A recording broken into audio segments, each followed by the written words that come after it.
On the right track. You're going to be a football player when you grow up? From the age of 3, he knew his destiny, to be a great football player. He could be the best quarterback of his generation. So why is everyone asking the same question? Will Peyton Manning ever win a playoff game? The ball is intercepted. Colts, they're just getting overpowered. Picked off. And that's the story of the ball game. This is awful. This has been an absolute embarrassment. I always feel very responsible when we do not win. In the way now for Manning, Clinton Portis and the determined Denver Broncos. 2 weeks ago, the Colts were dominated by Denver. Today, round 2. Football legacies are often defined by postseason success. Today will be Manning's 4th attempt to secure his own. Here's the throw into the end zone. While the Broncos hope the answer remains no to the question, can Peyton win?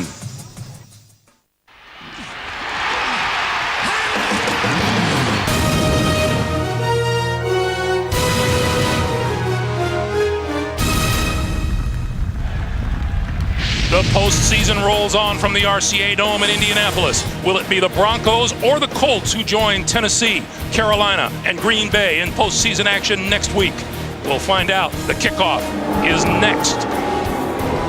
All day today, baby. We're going to have us a good time. All we got to do right here is run that right into their mouth every play. That's all we got to do. They're going to get it. That's what they're going to get today. A whole lot of bump. Come on, baby. Come on, baby. That's all we need to do. Thump time. Let's go. A whole lot of... The place is full of Colts fans hungry for a playoff victory. Down to the sideline, and Armin Katayan. Armin. Thank you, Greg. Well, to a man, the Colts told us they were manhandled, flat out physically whipped by the Broncos the last time out, particularly defensive end Trevor Price, who told us, not surprisingly last night, they might as well put a different helmet on this Colts team because we are going to see an entirely different team. One as amped up as any football team can be. Well, how do the Broncos deal with it? Very simply, Rod Smith told me before the game, the exact same way we dealt with it before, be physical. Greg? All right, Armin, thank you. Mike Shanahan commandeered 2 Denver Super Bowls in his 9th year as head coach. On the near side of the field is Tony Dungy, his 2nd playoff appearance in 2 years as the head coach here in Indianapolis. The Colts have won the toss. They have elected to receive. Deep are number 33, Dominique Rhodes, and number 35, Ricky Williams. That's Micah Noor getting set to kick it away. 2 weeks ago, it was Denver. That doesn't count this time around. The short man is Ricky Williams, and Williams across the 25 and out to about the 30-yard line before he is brought down. And onto the field comes Peyton Manning. You hear all of the questions. He is the co-MVP, along with Steve McNair of the National Football League this season. The Colts looking for improvement up front. Start Tupe Pico, the 2nd-year lineman out of Michigan State. And Indy will look to Pro Bowl receiver Marvin Harrison for big plays today. He had 6 catches for 85 yards in the last meeting with Denver, but no touchdowns. Peyton to throw. He throws short, and that is complete to Edgerrin James out of the backfield. The Broncos 4-3 defense. Trevor Price having an outstanding season, one of 3 Denver D linemen with at least 8 sacks. Middle linebacker Al Wilson is Denver's leading tackler. And in the secondary, Kelly Herndon back in the lineup at cornerback, playing with a cast to protect 2 broken bones in his left hand. This is a 2nd and 6. James cuts it back. First down yard across the 40.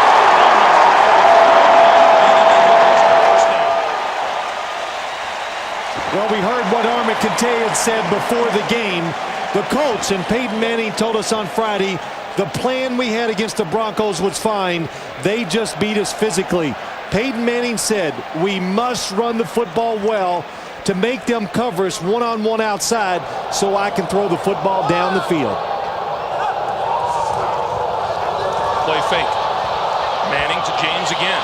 James midfield, diving forward, close to the Denver 45-yard line, and that'll be another Colt first down.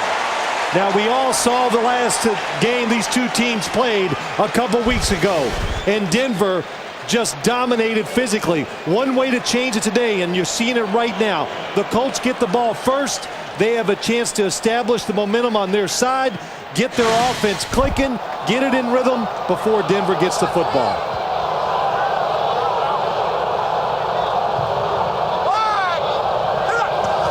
Manning on first down will give to James, and James not much there across the 45, close to the 44-yard line. One of the big stories of the previous meeting between these two clubs, time of possession. Out of a 60-minute game, the Colts had their hands on the ball for 15 minutes and 2 seconds and just 37 offensive plays the entire game. Well, that's right, Greg. That is a big problem when the offense is the focal point of your team. And when you hear about establishing a run, you do that so defenders crowd the line of scrimmage, so it's easier to throw the football outside. On the blitz, quick pass outside. Edgerrin James has it. First down yard, just short of the 30-yard line. Another first down for the Colts. Edgerrin James has all the yardage so far here today. These were the Colts against Denver back in Week 16. Hard to put up good numbers when the other team is running the football extremely well against you. At that time, the Denver Broncos blitzed. They dropped the defensive lineman, Darius Holland, out into pass coverage. Peyton Manning saw it, took advantage of it. They did not do that in the last game 2 weeks ago. 39 yards of offense for the Colts, and all of them attributed to Edgerrin James, and Dominique Rhodes is now in the backfield. First down. Manning. Complete. Stokely. 10-5. Touchdown.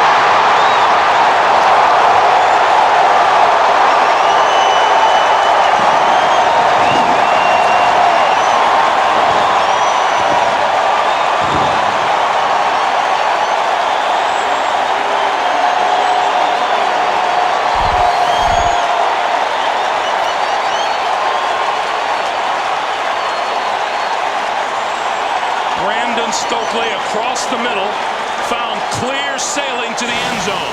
31 yards on the play.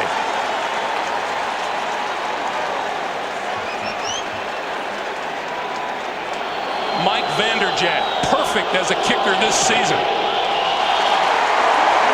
That's 47 for 47 and points after touchdown. The Colts take the opening kickoff, march it down the field, and get on the board. Indy 7, Denver nothing. We're back after this.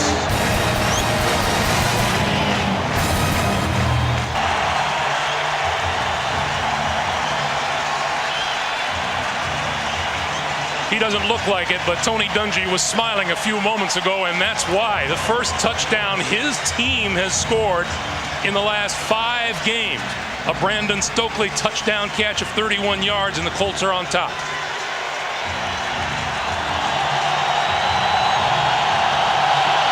Reuben Drones is deep for Denver. Drones from the 2. And knocked out of bounds just across the 20-yard line. Let's go back to the touchdown play. Well, a couple things happen on this play. Watch the safeties come up to help in the running play. And when you do that, it allows Brandon Stokely to go across the field.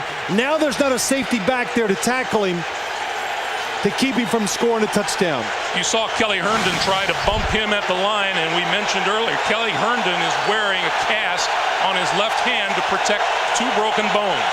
It definitely hurt him on that play, holding up the receiver.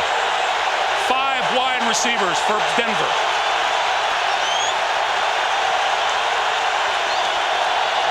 Portis, running room, this side, across the 30, lost the football, and it rolled out of bounds. Walt Harris with the hit. Denver's offensive line, they'll give him help whenever they can, but basically Ephraim Salaam will have responsibility for keeping Dwight Freeney off of Jake Plummer. And Clinton Portis, the outstanding running back into the lineup after missing a few games with an ankle sprain.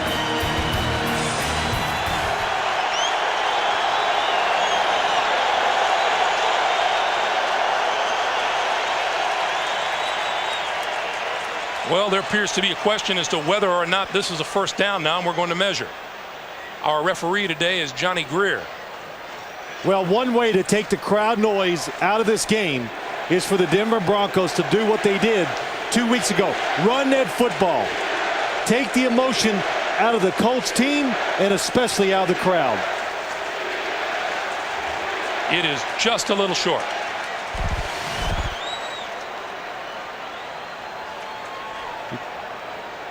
Walt Harris knocked that football loose, and you could see some of the frustration along the Colts sideline as that ball rolled out of bounds. The first fumble by Clinton Portis since the Ice Age. Well, it was interesting, Greg, talking to Tony Dungy about the game. He says it's okay if Clinton Portis runs for 125 yards as long as one's not a real long touchdown run. We want to get Jake Plummer in third down passing situations and then get after him and get off the field. This is Quentin Griffin into the backfield. And he'll get the handoff and try the left side and get the first down. Out too close to the 40-yard line, and it will be a first down for Denver. A look at the Colts defense. The Colts will look to Pro Bowl defensive end Dwight Freeney to disrupt Jake Plummer in the pocket. 11 sacks on the season. Linebacker David Thornton makes more tackles than any other Colt. And Donald Strickland starts at safety in place of Mike Doss, who sprained an ankle 2 weeks ago against these same Broncos. There's Ron Meeks, the defensive coordinator for Indianapolis. Again, the field is spread. Plummer's first pass of the day over the middle. Shannon Sharp across the 45 to about the 47-yard line. Well, we talked about a little bit in the pregame. Jake Plummer, don't let him have open space in front of him. And that, especially on that rush, all four defensive linemen stayed in their lane. They're going to make Jake Plummer stand back there, try to get into his face, where if he can't see real well down the field, maybe he'll make a mistake.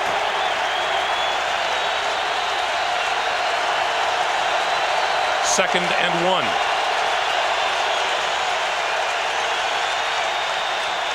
Straight ahead, Portis to midfield and a first down. Well, there was universal agreement among both teams as to what happened the last time these teams met. Both the Broncos said it and the Colts said it.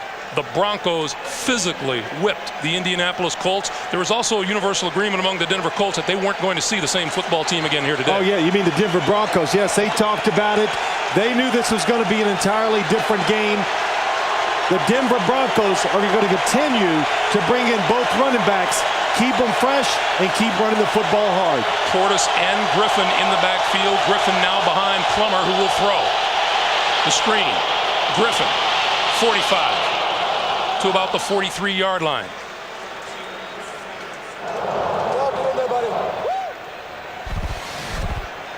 When you watch Quentin Griffin in this football game, so good in open space. He really had a coming out party a couple of weeks ago. He's so fast, so quick. He made a lot of defenders miss when they played 2 weeks ago. And because of that game and the way he played last week in Green Bay, he has earned the right to get some carries in this game, and that's why you're going to see him quite a bit. You saw his numbers 2 weeks ago. 28 carries for 136 yards. 2nd and 3. The pitch for Portis. Left side. Oh, what a play by David Thornton.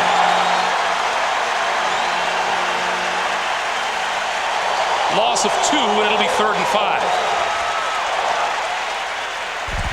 The Colts defense, it is known for its speed. So when you go outside, I think you're kind of playing in their hands when it goes too wide. What you want to do is get them up the field and run inside. Coming up on 8 minutes to play in the first quarter, and we look at the first 3rd down of the day. Can the Broncos hear the call in the huddle?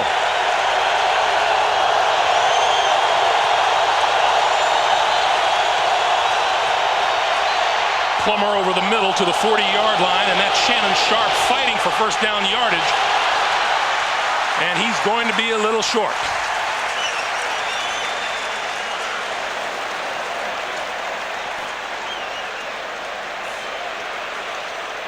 Well, I think you read Mike Shanahan's lips. They will definitely go for it on 4th down here. He said something interesting to us, I thought, last night, Greg, when we talked to him. He says, if you think you can come into Indianapolis with the crowd noise and their pass rush and drop back and just throw the football continuously, you have no chance. So when they do throw, it's going to be a lot of quick drops. Get rid of the football as fast as you can. Portis and Drones are the running back. They go with a double tight end and Sharp and Carswell.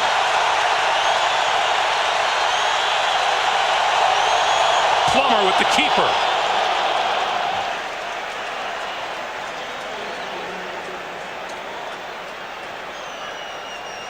And from that placement, Johnny Greer says there is a first down. With this crowd noise, because it is loud, and I hope you can hear it at home because I can hear it here.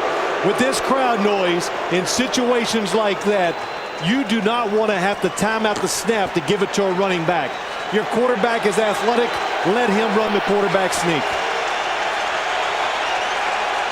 First down at the Colt 39.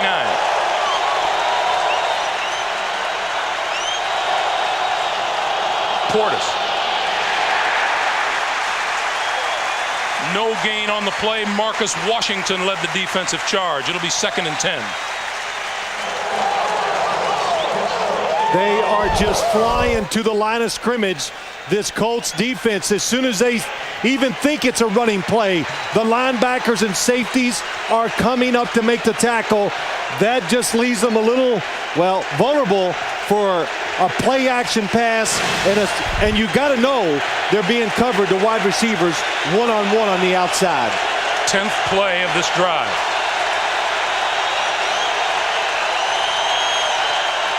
Penalty markers fly. Portis, nothing much there. We have markers on both sides of the field, and the first indication is offside.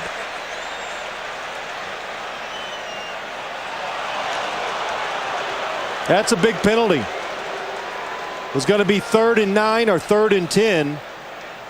Something they did not do well in getting the Broncos in those situations. Offside, 96, defense, lined up in the neutral zone. Still 2nd down. You know, Phil, we talk about this noise level. I thought it was interesting talking to Jake Plummer last night. He says he lets the team in the huddle know what the check is in case they change the play, and even if they don't hear him, they know what it is. They know what it is. That's right. That they know, they get the body language that the play is being changed. He's already told them in the huddle what that change is going to be. Plummer throws complete, and Drones is hit almost immediately as he grabs the ball by David Thornton. It'll be 3rd and 5. Monty Rager is in on the pressure on Jake Plummer a few times the last game when they did get in situations where he held the ball just a little too long. They got good hits on Jake Plummer, and that's what you want to do.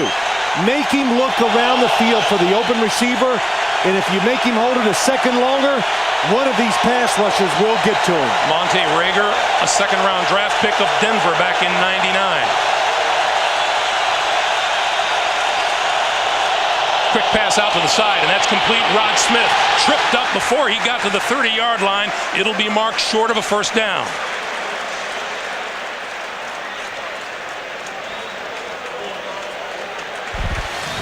The Broncos definitely had the right play on. It was a blitz from the right side. They got the Colts outnumbered, but the Colts, because of the hustle on the defense, stopped the play for the first down. David Macklin tripped him up, and now here is Jason Elam to attempt one from 49 yards out.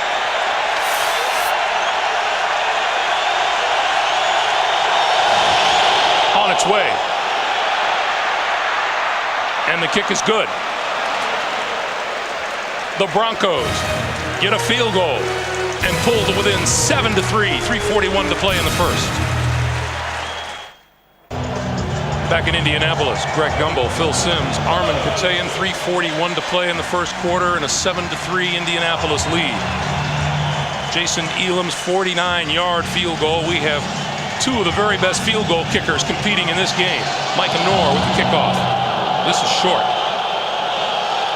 On the run at the 13-yard line is Dominique Rhodes.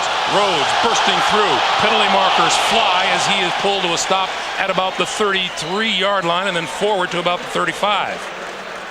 Now let's check the flag. That's right. You go back to that drive by the Denver Broncos. That was really very good game management by Mike Shanahan, because the noise, the emotion. Number 34, the receiving team during the return. Running the football really settled it down for the Denver Broncos. Jason Doring, the guilty party on the penalty. The field goal goes through the uprights. Rod Smith says we're on the board. Manning and the Colts from their own 19-yard line, first down. And straight ahead is Edgerrin James, and James out across the 20 to the 23. These Colts come in here feeling so good about themselves. Peyton Manning told us that practice on Friday, the ball never touched the ground. No, that's and also on Friday, because Denver did some different things to them in that game 2 weeks ago. They let Tony Dungy be the defensive coordinator against them. It says do whatever you want, see if we can handle it. Manning throwing far side of the field. Marvin Harrison, his first catch to the 35 and a first down.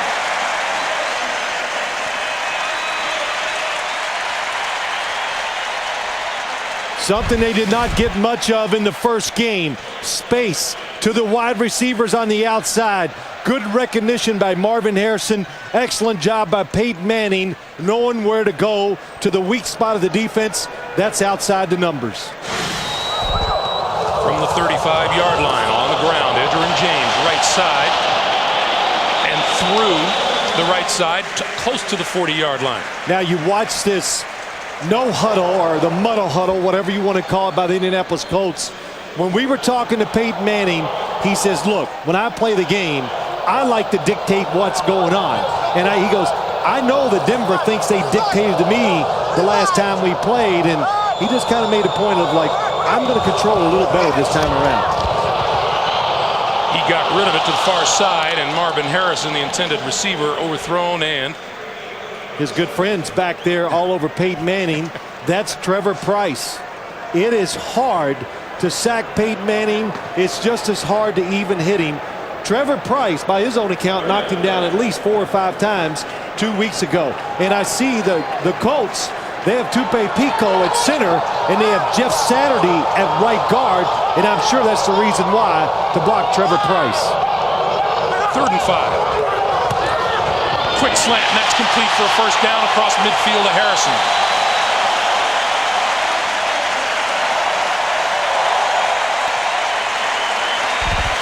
Peyton Manning just gets the football too fast to Marvin Harrison before the safeties can react and come up. Kanoy Kennedy sees it, but he can't get there quick enough to get to Marvin Harrison. Interesting talking to Manning. I asked him what happens the second time around when teams play each other on such short notice. He feels the defense has the advantage. I think he's right. They're familiar with your speed. Lost the football, and Manning fell on it. You know, Greg, it just takes a lot of the guesswork away from you. And you're right. You're making the signal to me. The snap. Jeff Saturday has been Peyton Manning's center for quite a few years. Over the, 4 straight years, I think. Pico doesn't quite get it up there. Manning does the right thing. Fall right on it. Tupe Pico, a second-year man out of Michigan State. Straight ahead. James. To about the 46-yard line of the Denver Broncos. Al Wilson and Jay-Sean Sykes converge for the stop. I thought it was interesting, too, as we watch this game go along, getting the football to Marvin Harrison. Marvin Harrison said to us he would come up to the line of scrimmage. He would try to read the coverage. He'd look down the field, and the safety had his eyes on him, never looked at the quarterback, the running backs. All they did was look at him to get the double teams when they could. Colts with their package of 4 wide receivers and the running back in the game. Manning throwing over the middle. Nice catch at the 30-yard line by Harrison. Harrison doesn't feel he's been touched on his way to the end zone. Touchdown!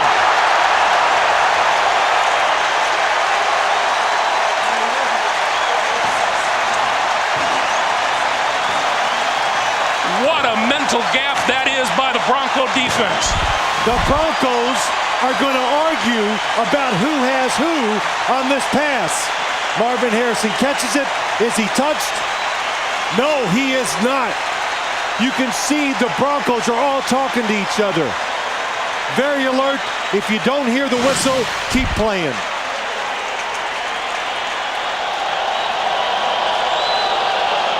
And Mike Shanahan does not challenge. He knows it. Vanderjagt's extra point is good.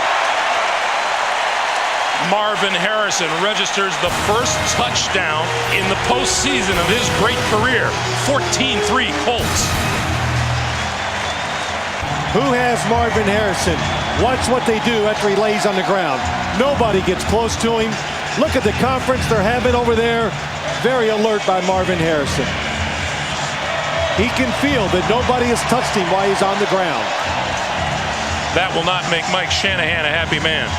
Well, Al Wilson is close, but he's upset. Again, they're all upset about who was supposed to do what.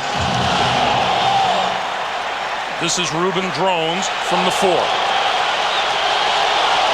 25, 35, and out to about the 37-yard line. 33-yard return. Peyton Manning looking an awful lot like a quarterback looking to get the playoff monkey off his back. Peyton Manning on the phone. Look at his numbers. Portis in the backfield. Plummer will throw. This is Drones. And Drones is wrapped up 37, maybe the 38-yard line, and I think you can safely assume that the Colts are out to gang tackle today. Time winds down on the first 15 minutes of play. We're coming back to the RCA Dome in Indianapolis right after this. Colts lead at 14-3. You're watching the NFL on CBS.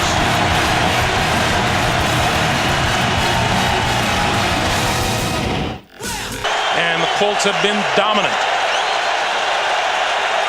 It's 2nd and 9. Plummer throws out here to Rod Smith. Smith can't get away. The first man to hit him was Marcus Washington, number 53.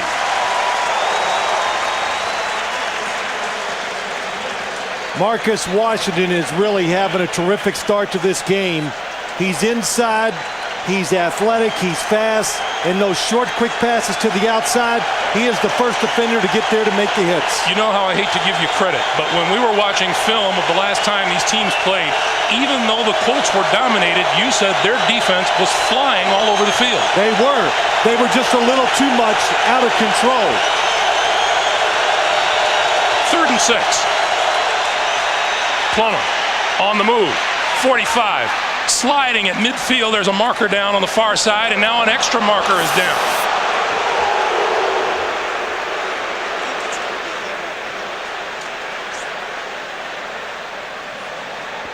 A marker flew on the far side of the field during the play, and then at the conclusion, Johnny Greer threw his flag, and now he'll explain. We have 2 fouls on the defense. Offside, number 90, lined up in the neutral zone. It's declined. Personal foul, late hit on the defense will be accepted. First down. Monte Rager, number 90, right in the middle, was offside.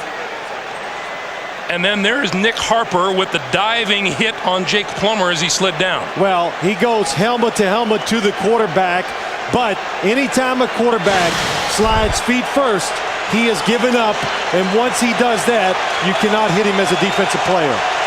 So now the Broncos find themselves at the Indianapolis 34.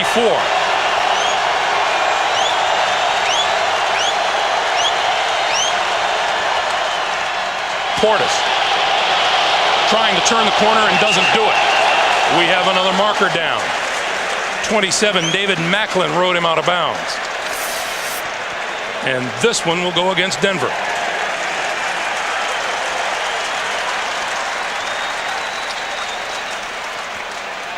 You know, Greg, I want to go back to that 3rd down with Jake Plummer.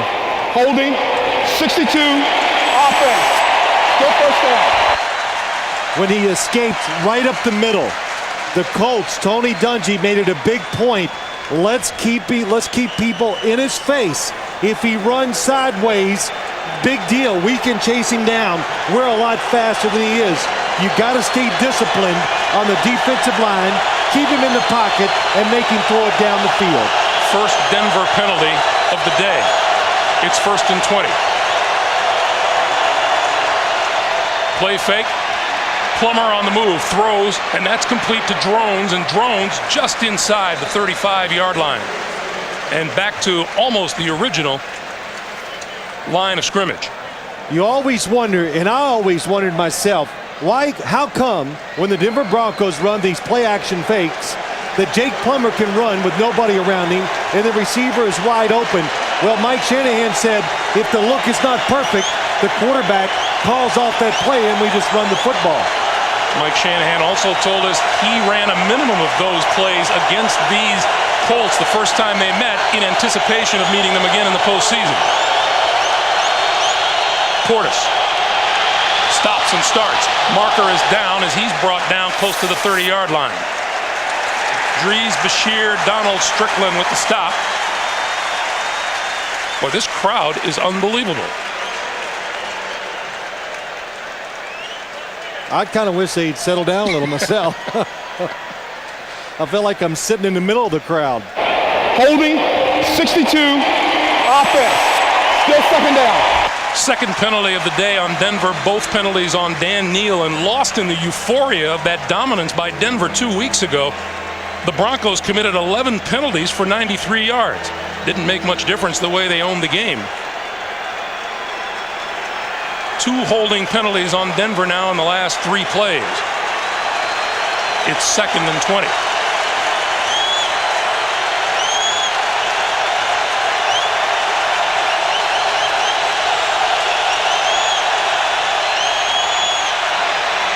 Plummer steps up, throws, and his receiver fell down on the route. That was number 85, Ashley Lally.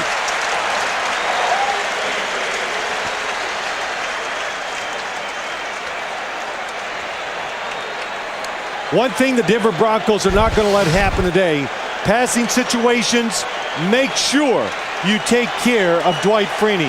Shannon Sharp's blocking him. Dwayne Carswell is helping him out. When they can, they will double team him. First incomplete pass of the day for Plummer, who is 8 for 9 now, but for only 38 yards. 3rd and long.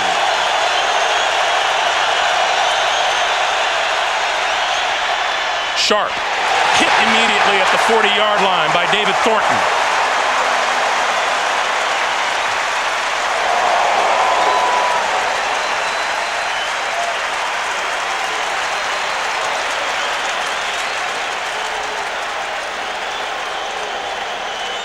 Micah Noor will come on to punt. Troy Walters will be deep for Indianapolis. Noor with the 7th best number punting the football in the NFL during the regular season.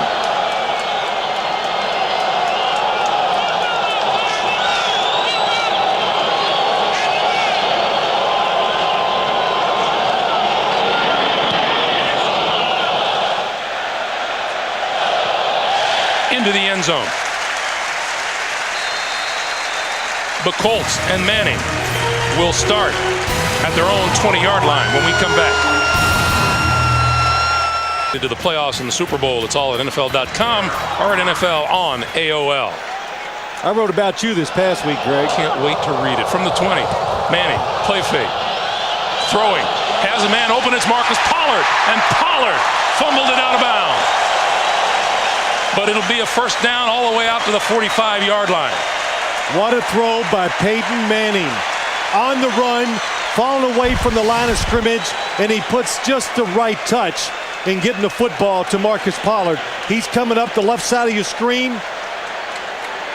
It's a dangerous throw in between 2 defenders, and so many things go unnoticed about Peyton Manning, about him physically. He moves around better than people give him credit for. He's tall, he throws over top of defenders, and he's tough too. Edgerrin James midfield and into Denver territory to the 47-yard line. We check in with Armin. Thank you, Greg. You know, I've been watching Mike Shanahan from the sidelines for 6 years now, and after that last Colts touchdown, that was as upset as I've ever seen him. He went to Al Wilson and Lenny Walls not once but twice and told them in no uncertain terms it was time to get their act in gear. Well, let's see if they can do it. So far, it doesn't appear like they're doing a real good job. Back to you.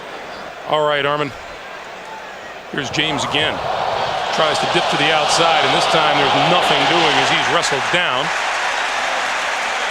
Lenny Walls, the tallest cornerback in the National Football League at 6'4". You know, Greg, one of the key matchups, you know, this is a big move. Jeff Saturday switching from center to take care of the best defensive lineman that the Denver Broncos have, and Trevor Price, and so far he's doing a very good job. Again, and mainly it's to stop the pressure that Trevor Price creates in passing situations. Manning with time, and then throws complete, and James is wrapped up at the 45 by Ja'Shawn Sykes. You know, Trevor Price said 2 weeks ago, I sacked Peyton Manning twice, and I was lucky. Yeah, I was lucky. He said something interesting. He said Peyton Manning is too proud to let you sack him, and I just thought, boy, he's right. He takes everything personal. He wants to be the best at every aspect there is about being a quarterback, and one of them is not taking sacks. On 2nd and 9, Edgerrin James up the middle inside the 40 to about the 37-yard line, and that'll be about 2 yards shy of a first down. Price and Spragan on the stop there. It'll be 3rd and 2. Now that they're in rhythm on offense, this Indianapolis Colts team, when they were not stopping the Denver Broncos 2 weeks ago, they were impatient on offense, trying to hit the big play. Today, so far, when it's not there, Peyton Manning throwing short passes, not getting much yards at him, but getting a few positive ones. Edgerrin James, 70 total yards, goes to the sideline. Dominique Rhodes is behind Manning. Manning over the middle, and that's complete to Stokely. Stokely breaks a tackle. 30, 25, inside the 25. It'll be first down for the Colts.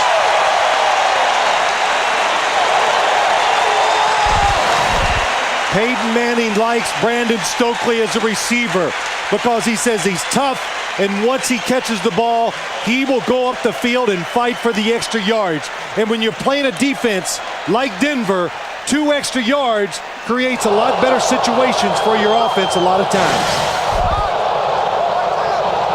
Denver had the perfect defense on and still did not stop the play. This is Dominique Rhodes, and Rhodes maybe a yard or so. Reggie Hayward on the stop. When you have Marcus Pollard at tight end, Marvin Harrison at wide receiver, Reggie Wayne, then you have Brandon Stokely who comes in, Edgerrin James in the backfield. That is a lot of weapons to try to stop from the defensive side. And today, the Colts getting the football to every one of them. James and Rhodes are now in the backfield with Manning on 2nd and 9. Manning going this side, wide open, touchdown! Marvin Harrison.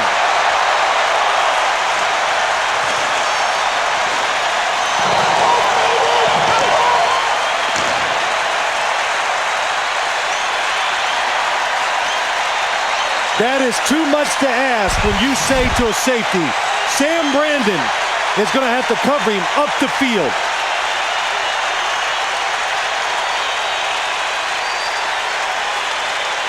Manning recognizes it and makes the perfect throw to Marvin Harrison. Vanderjagt for the extra point. 83 regular season touchdowns. Harrison registers his first 2 postseason TD catches today.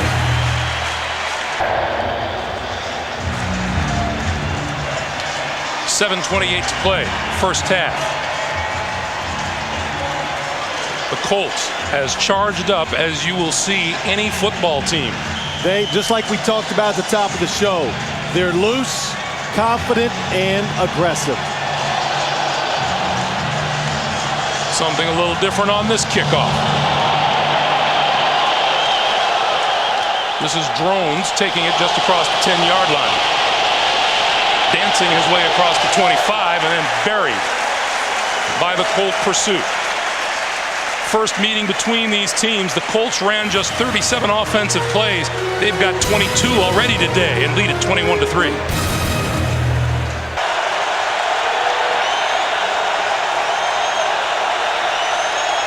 Denver from their own 27. Portis right side, room to run, close to a first down. Dwight Freeney with the stop. Let's go back to the TD. Well, here's Marvin Harrison. Watch Lenny Walls. He doesn't even touch him. And then Sam Brandon, look at all the space he has to deal with in covering Marvin Harrison down the field. Too much to ask of a safety. Not a good job by Lenny Walls or many of the players on the defensive side. Peyton Manning, a Colts playoff record. Remember Mike Shanahan last night said, our key to this game, can we keep Peyton from having a big day? So far, no go. Portis again on the right side to about the 43. Well, Greg, it goes back to what we heard when we talked to all the Colts on Friday. They said, look, we had a terrific plan. It worked great during practice 2 weeks ago, but we just got beat physically. So now they got an education. They know what to expect. They knew they had to raise the level as far as going out there and just competing. And so far today, they have done that.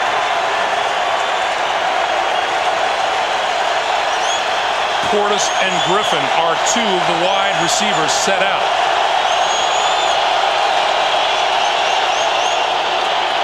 Plummer over the middle. Tip. Incomplete.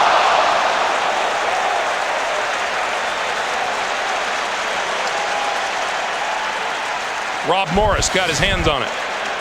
Jake Plummer drops back. All he has to do is look at Rob Morris. He's the only defender that can really stop that pass. Rob Morris showing that he was alert. He was looking for the weak side receiver going across the middle. That's where he was.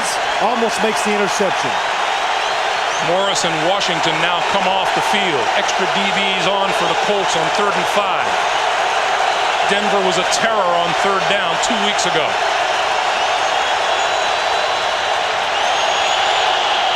And Plummer converts here on the pass to the tight end, Carswell. Just across midfield and into Indianapolis territory. 1st down, Denver. Boy, the one thing I'm noticing, though, they are definitely overall staying in front of Jake Plummer more and better than they did the last time they played. But Jake Plummer showing you that given space and given time, he can throw it. He can be a pocket quarterback and throw it down the football field with accuracy, too. Carswell makes his first catch in 5 games, and it's good for a 1st down. Plummer on the quarterback draw. 45 and sliding to the 42. That's a 7-yard pickup, 2nd and 3. You don't see the quarterback draw run too many times on 1st downs. But Denver spreading out the Colts defense. Mike Shanahan sitting on the sideline going, nobody's looking at the quarterback. So spread them out, let him pick up 7 yards. Good 1st down for the Denver Broncos. Coming up on 4.5 minutes to play in the 1st half.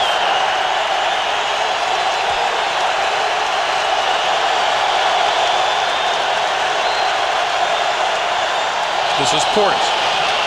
And he snakes inside the 40 to the 36 or 37-yard line, but that'll be another Denver 1st down. Donald Strickland coming up from the safety spot for the tackle. Clinton Portis has been out of action for a few weeks, but he looks pretty sharp. Greg, you talked about it. Had the injuries, nothing's bothered him. He feels 100%, and he's rested. He's on AstroTurf indoors. He had 10 100-yard games this season, averaged an amazing 5.5 yards a carry.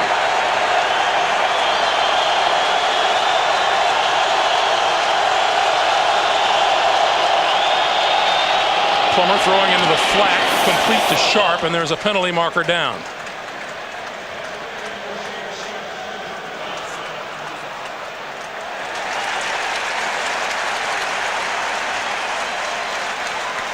This play will come back. Mike Shanahan, none too pleased. No, it's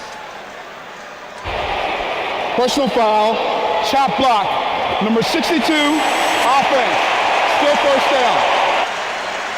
what that means is somebody is blocking a defensive lineman and they have contact. And Dan Neal, number 62, goes down below the waist and hits the engaged defensive player. There it is on the right side. They're engaged, and he went down low on Raheem Brock, and that is a personal foul. Dan Neal may take his own personal penalty flag to the locker room with him. That's 3 on him in this first half. 1st and 25.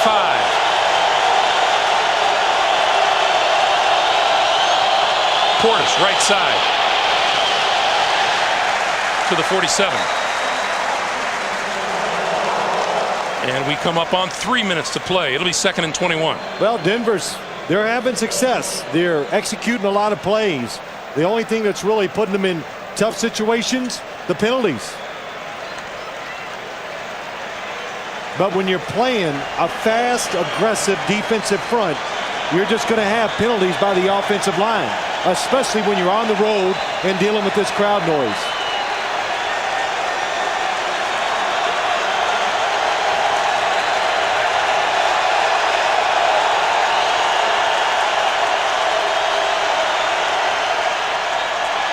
Plummer, and it's batted down. Robert Mathis, a truly amazing defensive lineman. 3.5 sacks on the season. He's a rookie, the 5th-round draft pick, and doesn't weigh more than 235 pounds. Yeah, but he plays on the outside. He is a very good pass rusher, and you can see why. So athletic, recognizes the play, and has the ability to jump up and knock the football down.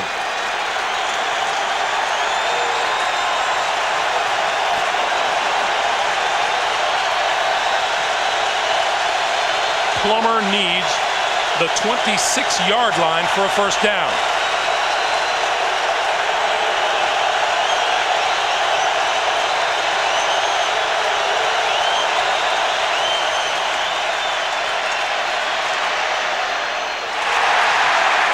Portis had it and dropped it.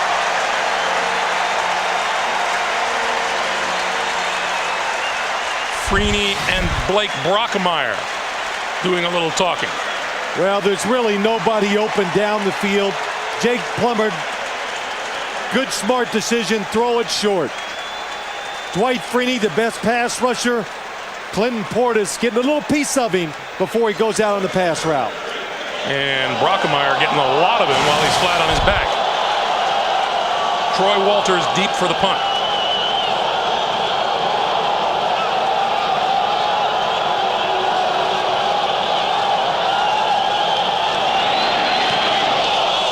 Sends this one high, and a nice play down deep by number 23 Willie Middlebrooks, but we have a penalty marker back upfield.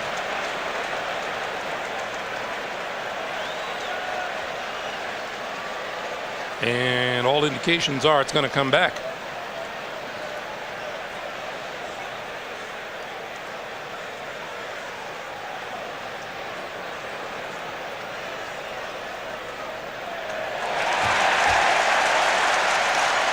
Well, it was a 4th and 21.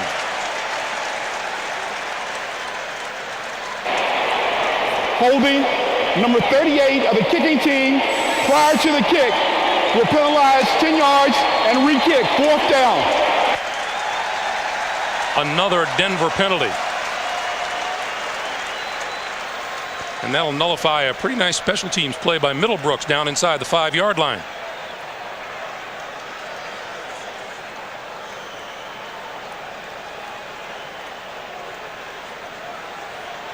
So Knorr will now get this kick away somewhere between his own 30 and 35-yard line. Denver now 4 penalties for 45 yards.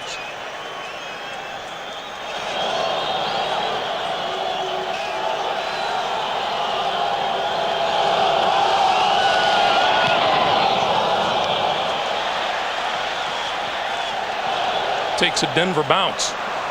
Terrific Denver bounce, and comes to a stop at about the 12-yard line. 2:01 to play in the first half. 44-yard punt. We'll be back. How do you explain such a turnaround in 2 weeks? Well, there's a lot of ways. Yeah, this is one big reason why Peyton Manning, given time, gets the football. Co-MVP of the National Football League. He knows what to do. Down the middle, Stokely! 40, 30, nobody catches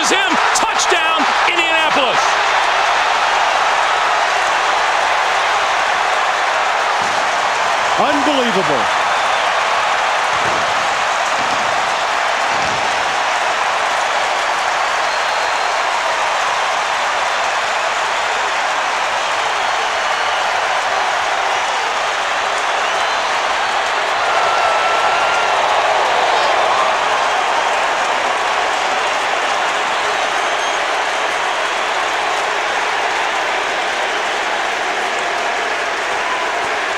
Greg, you talk about being aggressive in your play, the play calling, the way you're approaching the game.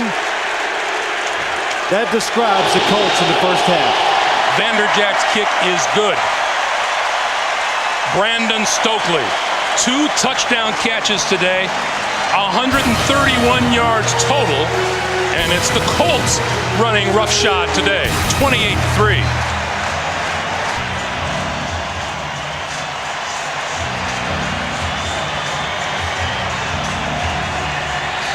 Colts' longest touchdown in postseason history. Manning to Stokely. It's Manning's longest completion in his NFL career. Drones from inside the 5. And hit at the 25-yard line. The Denver Broncos are expecting run.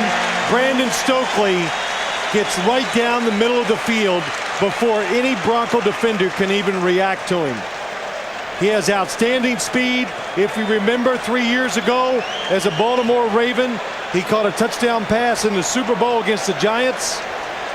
He's been hurt some this year, but when he's been healthy, Greg, we've heard it, Peyton Manning thinks he is a terrific third receiver from the slot position. We just saw why he is. Plummer from the shotgun. With time, throws, Rod Smith has it, 35, 40, and up to the 44. Nice burst of speed from Rod Smith. He looks like he had the week off last week. Yeah, a lot of these Broncos had the week off last week, but it's not helping them so far.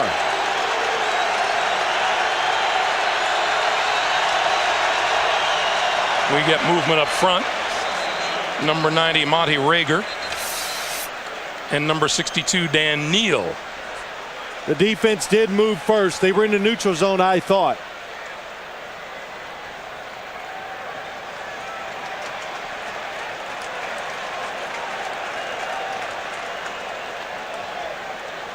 Neutral zone infraction.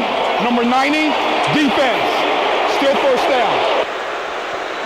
Mentioned earlier, Monty Rager was Denver's second-round draft pick back in 1999. He played from 99 until 2002 season with the Broncos before arriving here in Indianapolis as a free agent. Look at the total yards.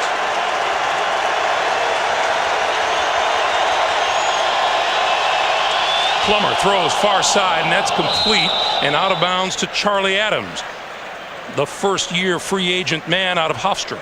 Well, I guess it goes without saying, this is a big series for this Denver Broncos offense. They need to get some points. Even if it's a field goal, that would get them within 3 scores and give them some confidence going into the locker room. 2nd and 1.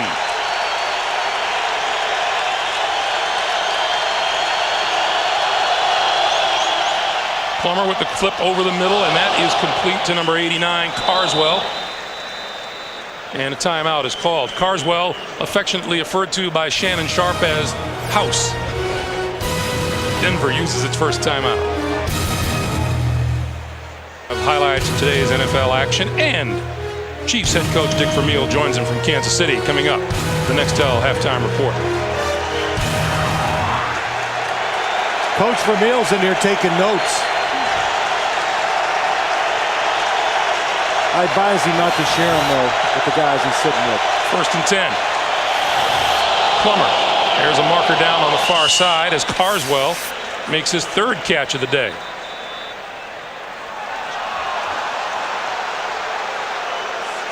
And let's see what this one's about.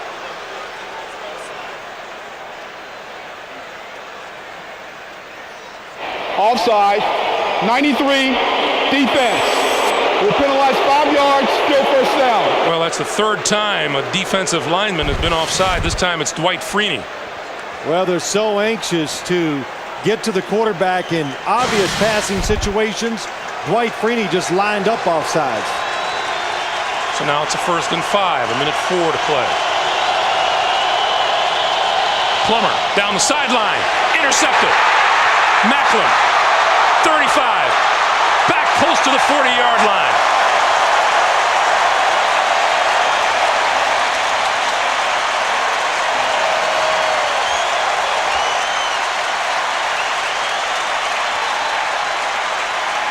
This time the Colts did what they wanted to do.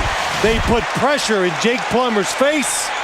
He really can't step into the throw, and because of that, it comes up about 4 or 5 yards short. And David Macklin, look at the ball wobbling, does a terrific job going up and getting the football. If Macklin didn't get this interception, Dries Bashir would have. Absolutely. But that was a good shot. Pressure the quarterback when they can't step up.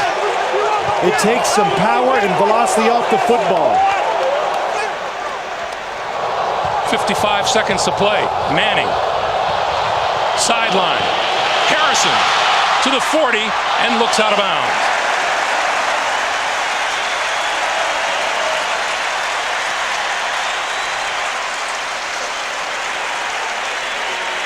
Tom Moore, the offensive coordinator, has got a very good feel for what's going to work. He's given those plays to his quarterback, and they are taking advantage of every situation. Marvin Harrison, so tough in the open field. Fakes like he's going inside, still able to get out of bounds. Harrison had 6 catches for 85 yards the first time they met 2 weeks ago. He's got 111 yards and a couple of touchdowns here in the first half. Manning over the middle. Harrison inside the 25. 40 seconds. And a timeout. Denver with 1 timeout remaining, looking to put more points on the board before the break. Manning, short pop to Edgerrin James inside the 20-yard line, still on his feet, and moves to about the 16-yard line.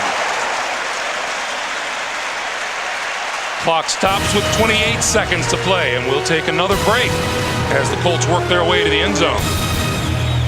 And 2 touchdowns, that's a tough outing for a whole day, let alone a first half. Yeah, it is. What a turnaround.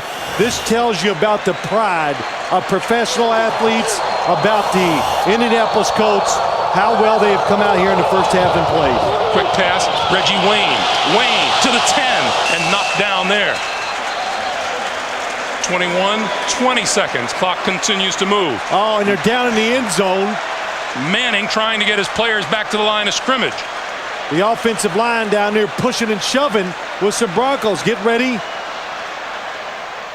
Manning pump fakes one way, looks to the other. Caught! No! Incomplete. What a pass and what a grab by Stokely. And Manning is chewing out his linemen. Yes, and rightly so. They lost contact with the situation, and it almost cost them a chance to even get a field goal attempt here at the end of the first half. But Brandon Stokely clearly out of bounds in the back of the end zone. So on comes Vanderjagt, author of an NFL record 41 straight field goals during the regular season. This one from 27 yards out. Automatic. The Colts close out the first half to the delight of their fans with more points on the board. Let's go down to Armin. Greg, Coach, I know it's only the first half, but is this as good physically, emotionally, and mentally as a Colts team has ever played for you? It is. We've played well. Peyton's been hot. Our crowd's into it. So we got to play 30 more minutes just like this. Well, you're playing great right now. Thank you. Greg. That may be the challenge. That's the end of our first half. The Colts 31, the Broncos 3. We're back with the Nextel halftime report after this message and a word from your local station. You're watching the NFL on CBS.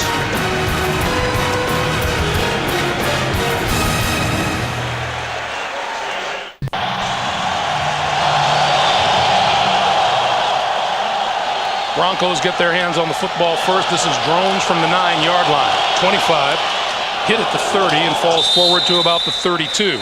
2 weeks ago, it was a completely different story. In week 16, the Colts had 27 rushing yards to 42, but look at the passing yards, the total yards, third down conversion, and Denver's total yardage. You're talking about a defense. The Denver Broncos ranked 4th overall in the National Football League. So under no circumstances would you think they would be that dominated.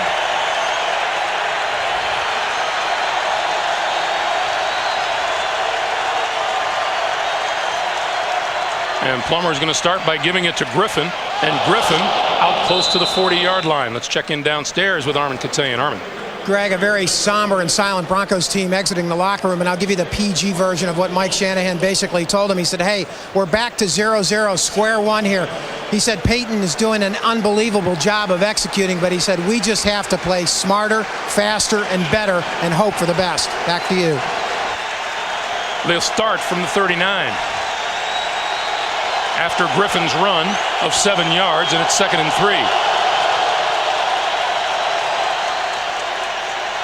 And Plummer going to throw and hits his man, and almost breaking free is Rod Smith inside the 30-yard line.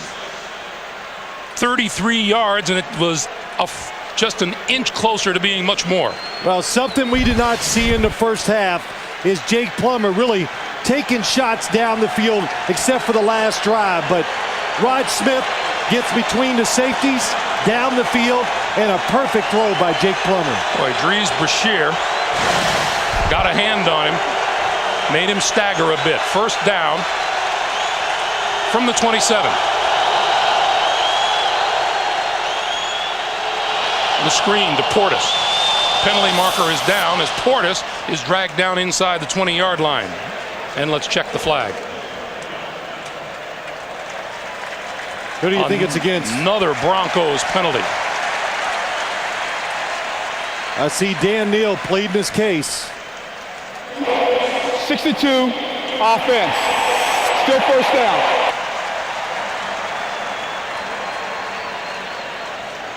That's 4 penalties on Neal by my count today. Well, the Denver Broncos trying to take advantage of the fact that the Indianapolis Colts defensive line trying to get up the field to get to the quarterback. You take advantage of that by throwing screens and draws, but every time they try it, they create a penalty. 1st and 20.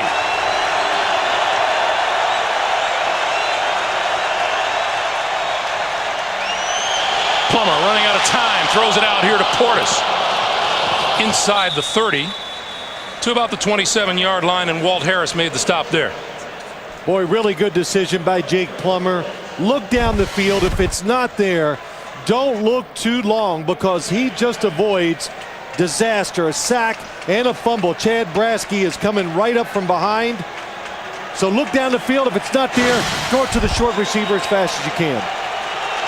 So they get the yardage lost on the penalty back, and it's 2nd and 10.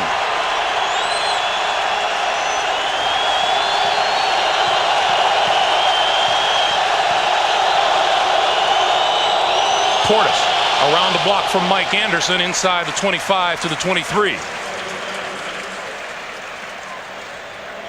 Well, when you look at this, Greg, we talk about the second half. The room for error for the Broncos is none. They can't turn the football over. They got to take advantage of every single situation. And here's one of those situations right now. 3rd and 6. They need it desperately.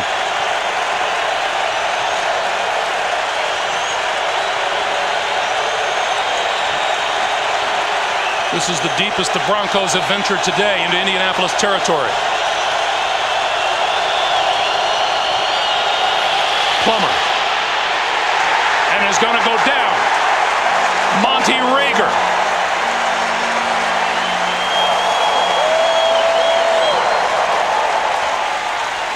The Colts talk so much about how they wanted to make Jake Plummer hold the football just a little longer. This time they're all around him. He can't see down the field, and then he can't get away from all the defensive linemen rushing the quarterback. This is a 46-yard attempt by Jason Elam.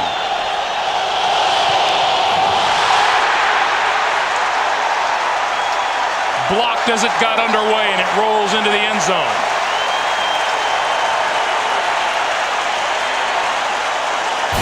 .11:04 to play, third quarter.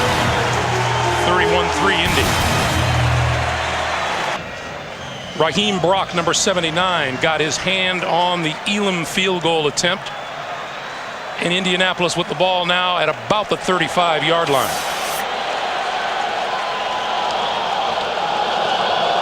Manning with the ball. Throws this side, Reggie Wayne. And Wayne is brought down by Kelly Herndon to about 44. It'll be a pickup of 8, 2nd and 2. Well, Greg, we saw the Broncos on offense throw the football a little more than they probably wanted to.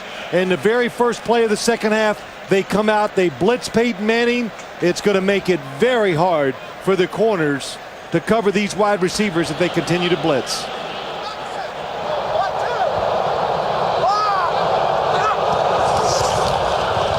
On 2nd and 2, Edgerrin James for a first down to midfield. The first half possessions for Indianapolis. 4 touchdowns and a field goal. Peyton Manning had a perfect rating in the first half on 16 of 18 for 327 yards and 4 touchdowns. And you know he wants more. No, really? Not Peyton. James wrapped up by Trevor Price as he came down the line. You know, Greg, that's an interesting statement, though.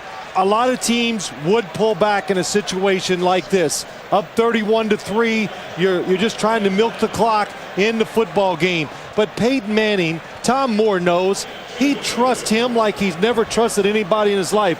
He'll dictate and manage the game the right way so they continue to go with their no-huddle offense. Manning over the middle, and he has the tight end Joe Dean Davenport to about the 37-yard line and a first down for Indianapolis. First half numbers, first half pace setters. Manning, of course. Look at those stats. Edgerrin James, 8 carries for 41 yards, and Brandon Stokely with 3 catches, 2 of them for touchdowns, 131 yards total. Marvin Harrison adding 6 catches for 127 and 2. Manning, Wayne, and Wayne diving inside the 35 to the 32. Well, so much about their running game. That's all we heard. We need to run the football so we can throw it. Well, what happened is the Colts came out and threw a few passes. They had success, so they kept going with it. And Edgerrin James, they just give him a run here and there to give Peyton Manning some rest before the next pass. Boy, that total defensive number for Denver is so atypical from the Broncos that we saw during the regular season. James still on his feet and fights his way to the 25-yard line. Another first down for Indianapolis.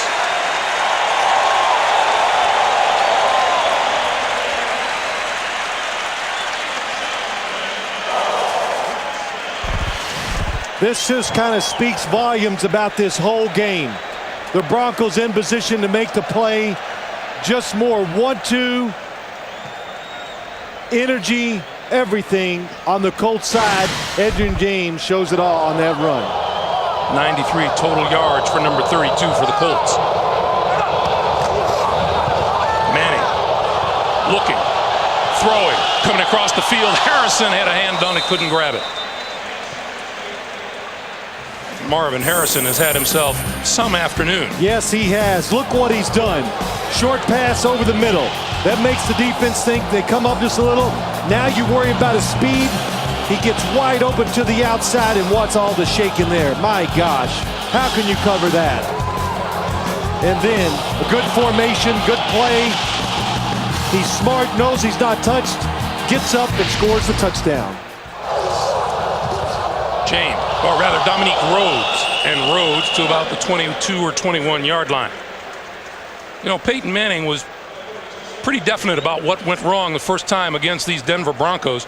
He said they would come up, show blitz, he would check out of his play to what he thought was the proper play, and then the Broncos would pull back on their blitz. Yeah, and that's what, Greg, I made the point. He hates being dictated to, he said. So today, the no huddle, him calling plays faster, getting up the line of scrimmage, letting the play go, not letting the Denver Broncos move around a lot on defense. Looking now at a 3rd and 6. Manning looking left, throwing left, and hits Stokely. Shakes a tackle to the 10 and wrestled down at the 9.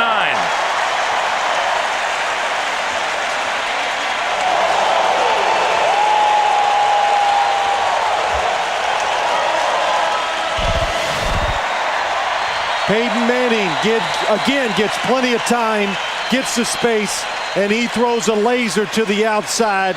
Brandon Stokely against Kelly Herndon, one-on-one, and Kelly Herndon, so tough, only has one hand to use against the wide receivers today because of that cast on his left hand. Rhodes in the backfield gets the handoff to about the 7. Brandon Stokely, coming into the action today, had never laid claim to a 100-yard game receiving. He's got 144 on the afternoon. And most importantly, if you look at that clock, look what the Indianapolis Colts have done with the third quarter with this drive. Moving it down the field, eating up the clock, and now in position to get more points. Manning throwing. Incomplete inside the 5-yard line. Marcus Pollard, the intended receiver.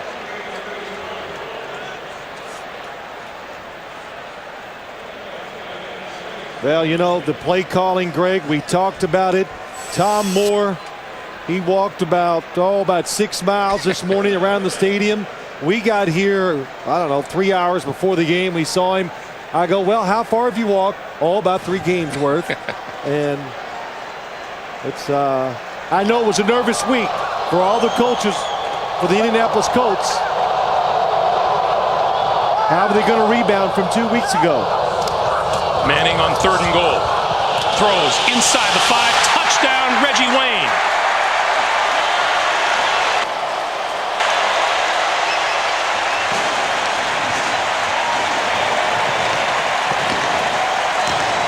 Touchdown pass number 5 on the day for Manning. He threw 6 at the end of September against the New Orleans Saints, a team record. This is a tight throw, but Peyton Manning just puts it right on target with a lot of velocity. The defense can't react fast enough, and Reggie Wayne big and strong enough to get in the end zone. High snap. Hunter Smith got it down, and Vanderjagt with the extra point. 5 minutes, 19 seconds to play. Third quarter. The Colts, with memories of 2 weeks ago fresh, lead at 38-3.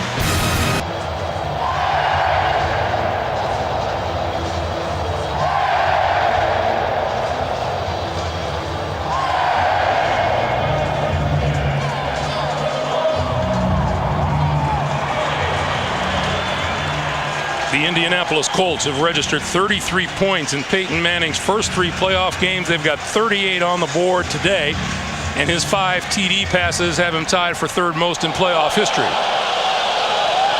This kick is going to roll into the end zone, and that'll be a touchback. And Plummer and the Broncos will start at the 20-yard line.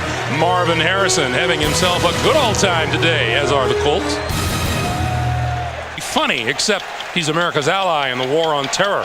That's tonight on 60 Minutes. The crowd back into it, back and alive. I think they had a chance to rest up at halftime. Plummer to throw on 1st down over the middle. Across the 25 to the 27 is Shannon Sharp. Well, you watch Peyton Manning. Everything he looks at in those pictures, he must go, yep, I saw that one right. It's a perfect day for him. Tony Dungy and him talked during the offseason, and they both said that Tony Dungy said to Peyton Manning, you know what? No matter what we do during the regular season, nobody's going to care. It's what we do in the playoffs. Plummer had it batted out of his hands by Freeney. Thornton tried to pick it up and couldn't. The ball still loose. Covered at the 20, but by whom?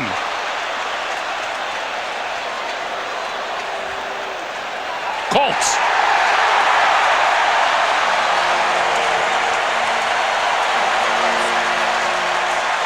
Rob Morris came away with the football. Dwight Freeney caused it all. Dwight Freeney, he is the fastest defensive player probably in the NFL, especially when you talk about defensive linemen.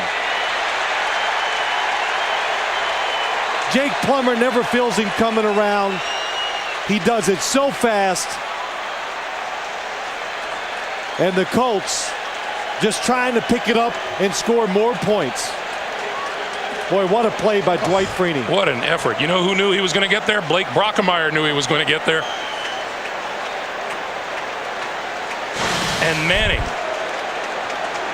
What do you want to bet? He's looking for a 6th touchdown pass. James in the backfield.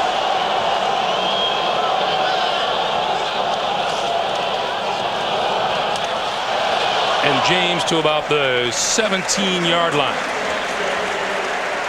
Boy, what a day Peyton Manning has had. Well, what a day for the Colts, but Peyton Manning, no success in the playoffs. First drive, hits Brandon Stokely for the touchdown. Then Marvin Harrison over the middle. You've seen it already. He's smart, he gets up. Marvin Harrison against the safety. That's not fair. And then Brandon Stokely down the middle. That was the backbreaker right before halftime.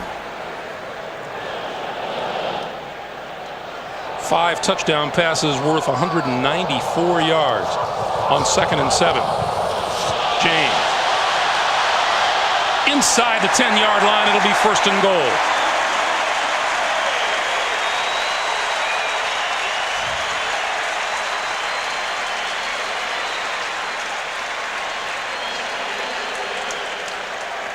That's what Peyton Manning is chasing right now. I know Steve Young did that in the Super Bowl against the San Diego Chargers.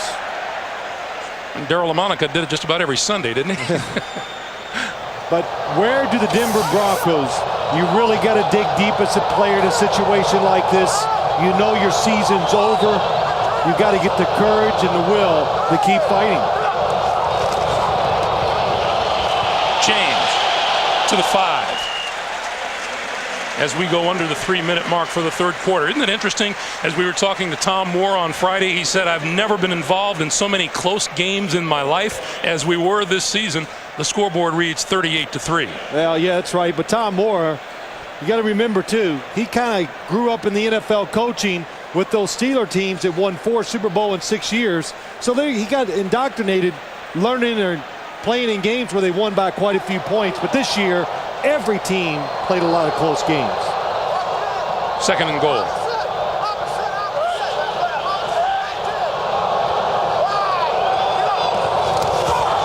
On the ground, Edgerrin James, and wrapped up at the 10-yard line. Coming in on him was middle linebacker Al Wilson. We were talking about Steve Young. Back in the Super Bowl, the 49ers, Steve Young tied Darryl LaMonica's record with 6 TD passes. Niners beat the Chargers 49-26, and Young was MVP of that game, understandably.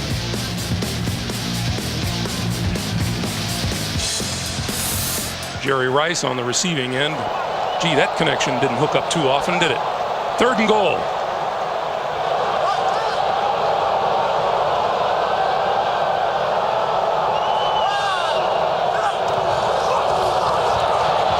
Pass inside the 5, Harrison, and Harrison wrestled down at about the 3. And Peyton Manning has no desire to come off the field, but he will. Well, that last play, Greg, that's something you saw a lot of 2 weeks ago. Marvin Harrison catching a short pass and 4 or 5 Broncos hitting him. Today, they've gotten him in more space, and when you give a guy with his talent space, it's hard to bring him down before he picks up a lot of extra yards. Vanderjagt from 20 yards out. Vanderjagt has not missed a kick all season long. It's 41-3. Indianapolis. A Monday on CBS. What's a nice girl like Ray's wife doing in a men's club, and why is it making Raymond so jealous? Don't miss the People's Choice nominee for TV's favorite comedy. Catch an all-new episode of Everybody Loves Raymond, Monday on CBS. The Colts are having some fun.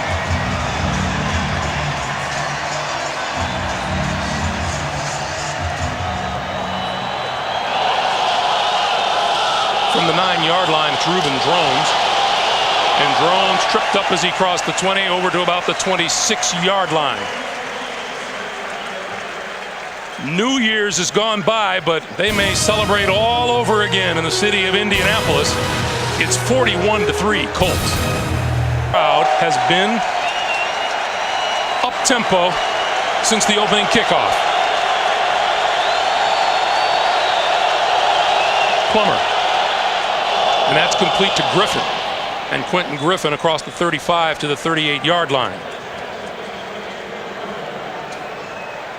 That'll be a first down, and we're up to 35 seconds to play. You know, I think you and I were talking during the commercial. I just said, I can't believe what's happened here today. I thought there could be a turnaround where the Indianapolis Colts could win a hard-fought, tough game late in the fourth quarter, but never did you expect them never to punt the ball after 3 quarters and have 41 points. Portis wrapped up and dropped by Josh Williams. Josh Williams, born in Denver, Colorado, brings the pride of the running game for the Broncos to a halt as we come to the end of the third quarter. The Colts 41 and Denver 3. We're coming back to the RCA Dome after this message and a word from your local station.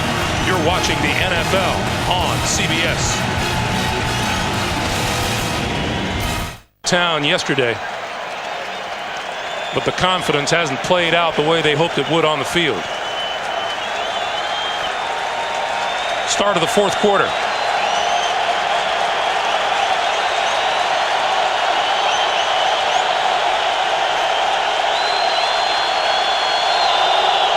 Give it to Portis on the right side. And he's cut down just as he crosses the 40 to the 41 by David Thornton, who has been all over the field defensively. Really the difference in this Colts defense today over what we saw 2 weeks ago, Greg. You said we watched it. We saw how much they hustled against the Denver Broncos offense, but it was almost counterproductive because the Broncos took advantage of it. Today, they have definitely been more disciplined. And we get a timeout. The Colts get a timeout with 14:28 to play in the fourth quarter. Peyton Manning, with that celebration of a first playoff victory in his headlights now. Tennessee at Indianapolis on the 16th of January in 2000. The Titans won that one 19-16. Eddie George right up the gut for a big touchdown. Against the Miami Dolphins in December of the year 2000, the Dolphins won it 23-17 in overtime. And Mike Vanderjagt, wearing number 12 at the time, missed it. And then a year ago today, against the New York Jets, the Colts were blown out by a score of 41-0. You saw it at the beginning of our show today. Everyone in the world asking if Peyton Manning can ever win the big one. Hey, he could have thrown 5 touchdowns today. And if they'd have lost 38-35, a lot of people would have said, well, it's his fault. And that's not over-exaggerating the point one bit. Plummer on 3rd and 7. Going to go deep for Lilly. Picked off once again by Macklin. His second of the day. Across midfield.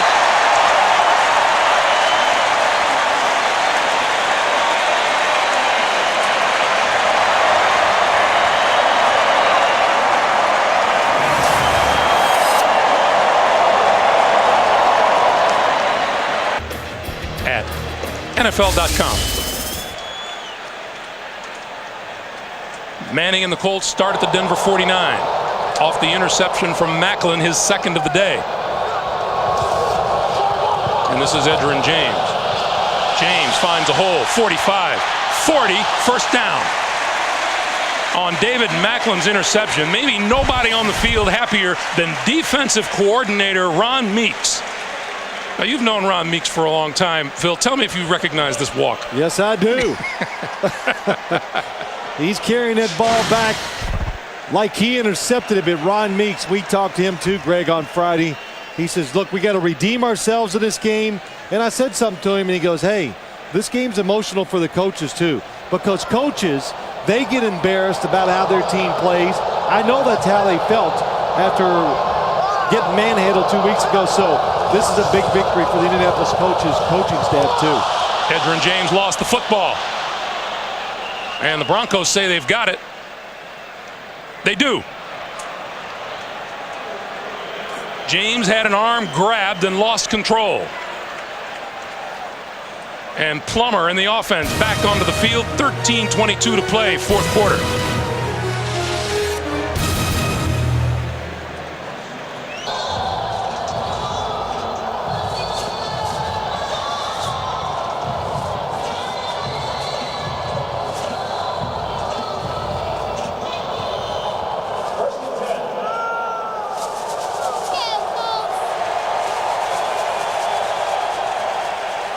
.22 to play, fourth quarter. Plummer calling signals at his own 38. And this is Portis. And Portis up and has enough for a first down. It has been a record-setting day for the Indianapolis Colts as far as postseason marks are concerned. Manning's 5 touchdown passes, his total yardage, the number of points scored, the total yards on offense, and that 87-yard pass play to Stokely. Longest play in Colt postseason history. Yeah, you look at this game, you go back to the Colts getting the opening kickoff, marching down the field, scoring a touchdown.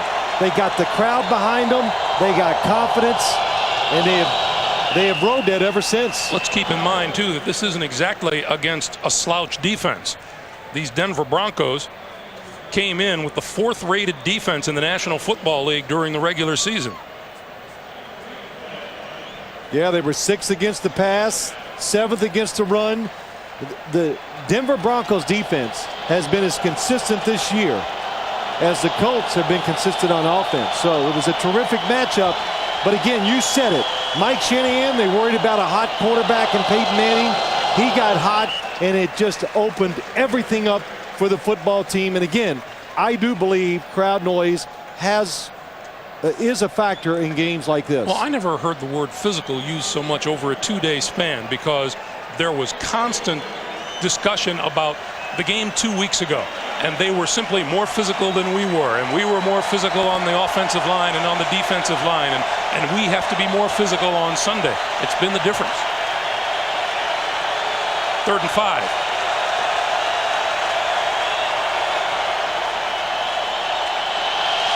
Plummer throws to Lee, and that's complete for a first down to the 40-yard line.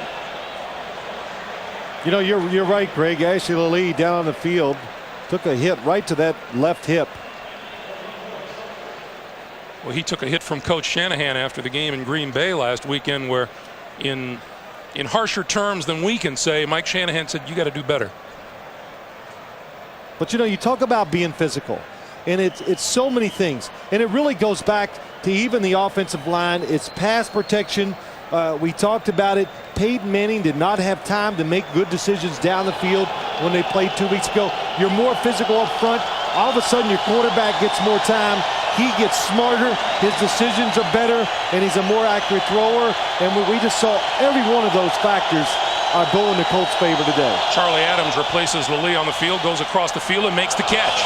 To the 35, to the 30, and inside the 30, almost to the 25 of the Indianapolis Colts.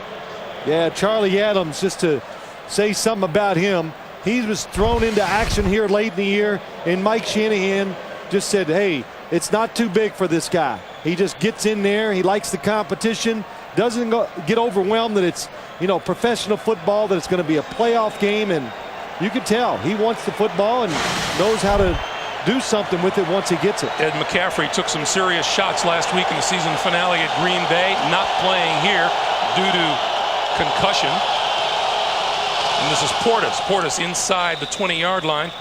Raheem Brock with the stop. Clock continues to move, coming up on 10 minutes to play in the fourth quarter. And you know, too, here'll be something you'll hear about and read about. Did Mike Shanahan make the right decision not playing all of his players last week in Green Bay? And look, he's the head coach of the football team. He's the one that's around him. He has a feel for what's right or wrong, and without question, he never hesitated last week or last night talking about his decision last week to rest a lot of his regulars. This is Portis, and Portis is cut down by Brock once again. Raheem Brock, just a second-year defensive end out of Temple, has had himself a magnificent game. In addition to his defensive play, he blocked the field goal. Well, number 79 on the outside is just going to come down the line of scrimmage or get inside the blockers and make the tackle. A lot of young Colt football players, especially on defense, have grown up today.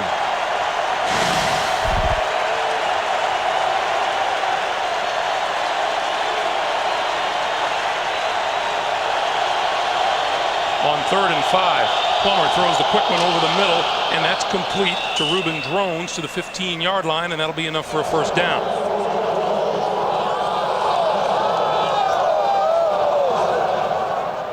We remind our viewers that 60 Minutes will follow our NFL playoff action here today on CBS. Nice.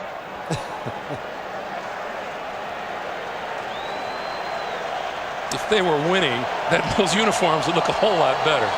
1st and 10. Plummer throwing, and that's complete to Drones, and Drones is run out of bounds at about the 12 by Walt Harris.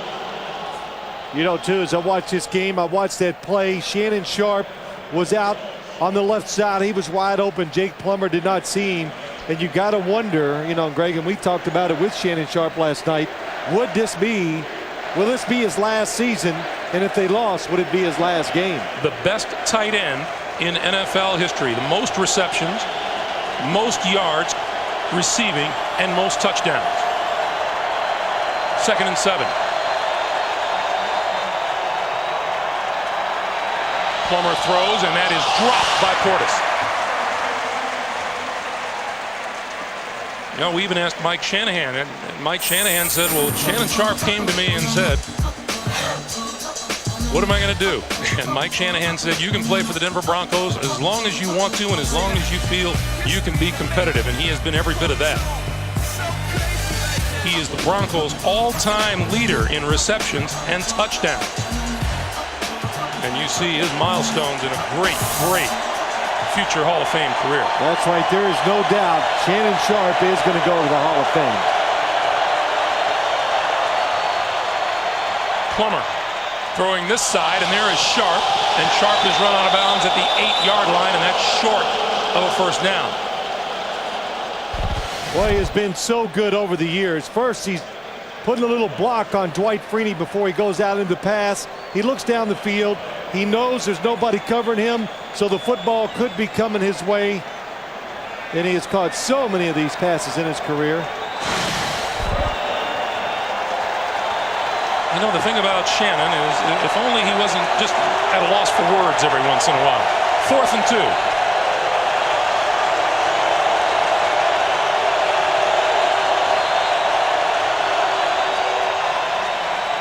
Plummer looking, throws, end zone. That is a touchdown. Rod Smith on the receiving end. As solid a staple for the Denver Broncos on offense as you will ever see.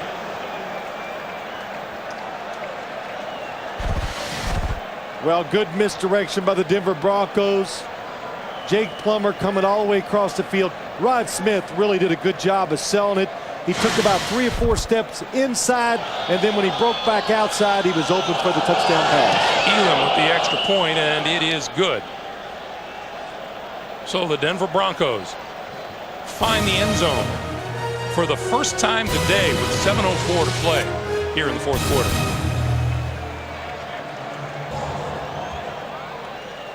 Elam set to kick it to the near side with all of his defenders on this side.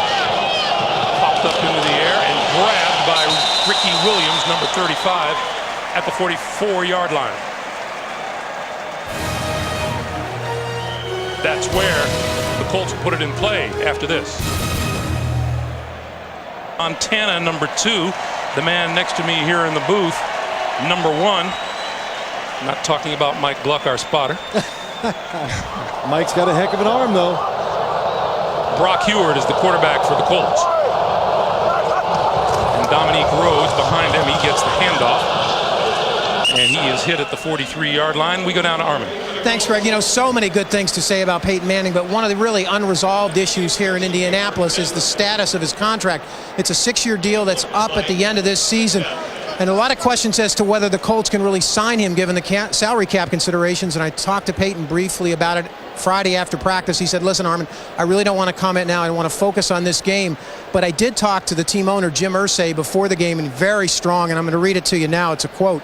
He said, it's not a big issue. We can franchise tag him and deal with the salary cap. We know what the numbers are, and we would make him the highest paid player in the league. He said, I never want to see him play anywhere else. He wants to win as much as I do. And Greg, we've certainly seen all of that here today. Armin, I was going to say, after a performance like it is, like we have seen today, there's just no way the Indianapolis Colts, you talk about not being able to afford a player, you can't afford to let a player like him get away. Well, they got to find, that's right, Greg. And even if it didn't go well today, they still had to keep him. They had to find a way to get him re-signed, and they will. There's never a doubt about that. You don't let the best player, arguably in the NFL, get away. On 3rd and 8, Brock Heward throwing out to the side, and that's complete to Reggie Wayne, and Wayne inside the 30-yard line and a first down.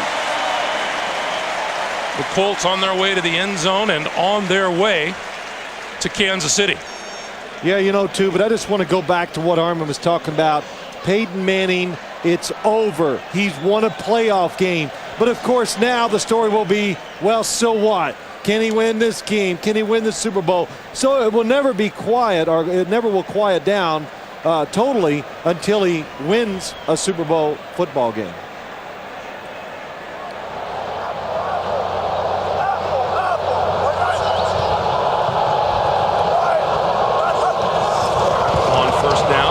To Ricky Williams, and Williams not much there at the 27-yard line. We mentioned that these Colts are on their way to Kansas City. That means that Tennessee will travel to New England. We'll be there Saturday night, 8 p.m. Eastern time, and then the Colts against Kansas City Sunday afternoon.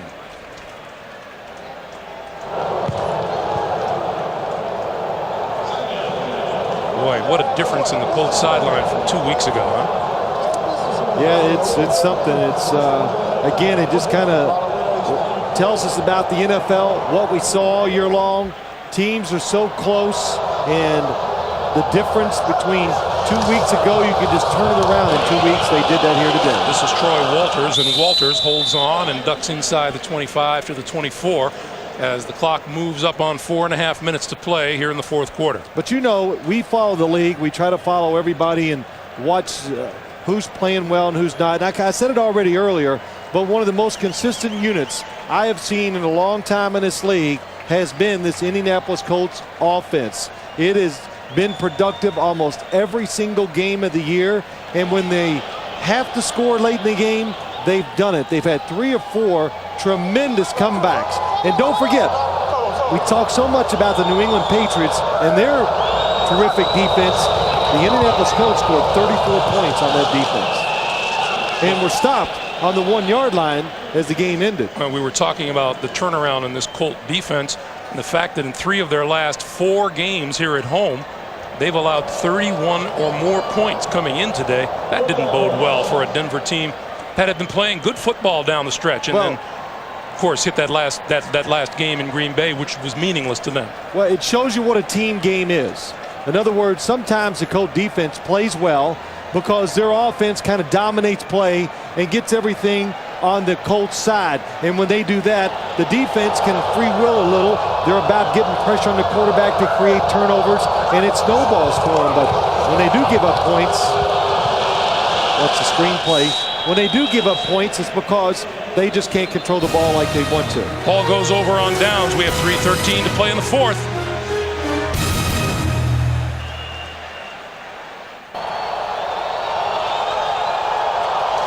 On first down, Clinton Portis, his 17th carry of the day. You know, Greg, I know I've said this before, but, you know, we talked to Shannon Sharpe last night, and we all commented when he left the room. I said, nobody in this league, all the players we talked to, Shannon Sharpe has the best feel for what's really going on, and he can express it, and we talked about it. When his playing days are over, there is no doubt he is going to go into the broadcast business, and he's going to be terrific at it. You know, he loves football. He likes following everything. He's a student of the game. Quentin Griffin breaking through to midfield. And he loves to talk. Well, that's always a good combination when you want to go into broadcasting. Remind you once again, 60 minutes to come once we wind down here at the RCA Dome. And we're coming up on 2 minutes to play. And, you know, Mike Shanahan, Greg, you talked about it too. He thinks Shannon Sharpe is going to come back. My guess is I don't think he will. That's just my guess. He did not lead us to believe one way or the other last night. 2 minutes to play. 2 minutes left in Denver's season. Indy is looking ahead to Kansas City. Means to him to finally win the playoff game, but Tony Dungy, you know, he's been tagged with some burdens of his own.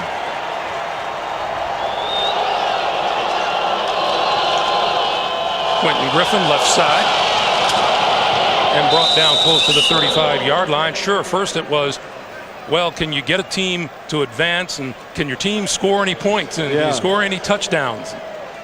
Then he was piggybacked along with Peyton Manning about not being able to register a postseason victory. You know what? You put those two people, you back them up against the wall, and they reacted the right way. They were professional about it. Of course, deep inside, it has to burn. It's something they wanted to prove to everybody they could get done, and they did it together.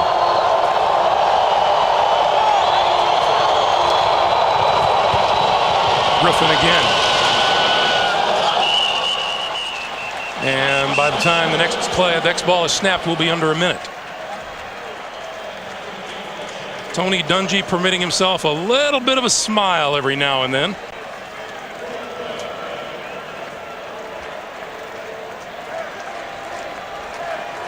And is even going to be comfortable enough to take the headset off.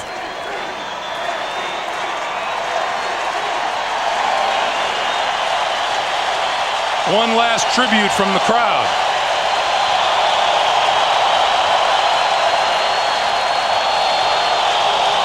Griffin right side and dragged down inside the 25-yard line. And Mike Shanahan is not going to allow another snap. The Indianapolis Colts move on. Peyton Manning, 22 of 26 for 377 yards and 5 touchdowns. What a fitting postseason performance for the co-MVP of the league. For Phil Simms and Armin Katayan. Greg Gumbel saying so long from the RCA Dome. Our final score, the Colts 41 and the Broncos 10. Stay tuned for Jim Nantz and the Subway postgame show. Thanks for joining us from Indianapolis, everyone. You've been watching the NFL on CBS.